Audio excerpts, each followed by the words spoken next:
Posibleng taktika lang na mag-asawang Diskaya ang pagposisyon bilang state witnesses para makaligtas sa kaso. Ayon po yan kay Pasig City Mayor Vico Soto. Si Denise Osorio sa Detalye Live. Denise. Dayan, target umanong maging state witnesses ang mag-asawang Pacifico at si Zara Diskaya. Ayon yan mismo kay Mayor Vico Soto ng Pasig City.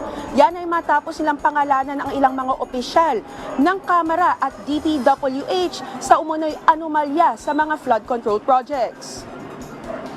Babala ni Soto, dapat mag-ingat ang publiko sa mga pahayag ng mag-asawa at suriin itong mabuti. Sinabi pa ng punong lungsod na capable of lying ang mga Diskaya para yan makaiwas sa posibleng kasong kakaharapin nila.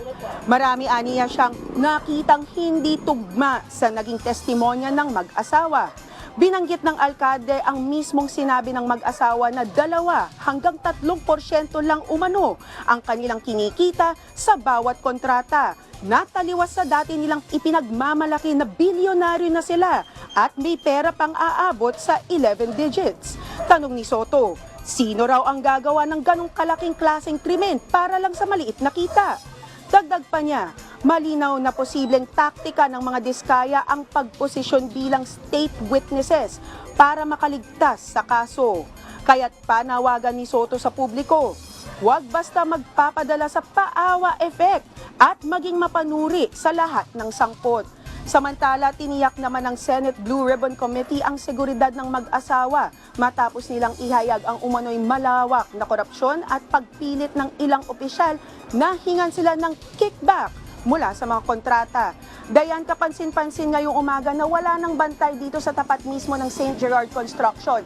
Pero meron pa rin nakadestinong mga Bureau of Customs at Philippine Coast Guard sa bawat kanto. Inaabangan rin naman natin mamaya kung lilitaw ang mag-asawang Diskaya mamaya sa harap ng Kamara matapos nilang pangalanan ang 17 kongresista at 7 DPWH officials kahapon sa harap ng Senado. Yan ang pinakahuling balita mula rito sa Pasig City. Balik sa'yo, Dayan. Maraming salamat, Denise Osorio.